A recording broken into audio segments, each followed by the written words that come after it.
Breaking Bad may be one of the best shows on television, or if you ask me, the best ever. But AMC's decision to split Season 5 in half may have caused headaches for Apple. A man has filed a class action lawsuit against the tech giant, alleging that he was deceived and misled when he purchased the season pass on his iTunes account last year. He believed he was purchasing all 16 episodes, but when the show returned for the second half this summer, he was locked out. In other Apple news, the expected announcement of the iPhone 5S was delivered this week.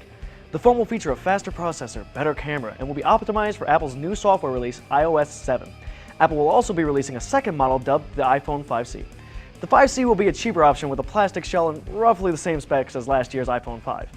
Speaking of new things that do the same things, Nintendo recently announced the 2DS, a base-level handheld system for those who cannot afford their flagship 3DS.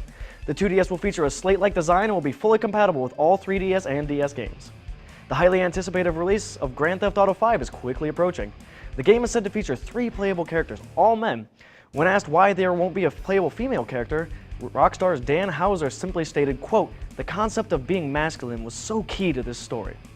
A trailer for the upcoming Robocop reboot was unveiled last week. Like the 1987 classic film, Robocop is set in a futuristic society overrun by crime. As before, our protagonist Alex Mitchell's body is horribly mangled and then fused with a robot prototype.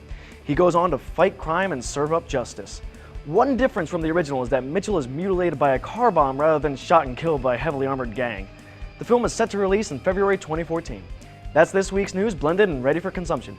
Back to you, Zach and Leanne.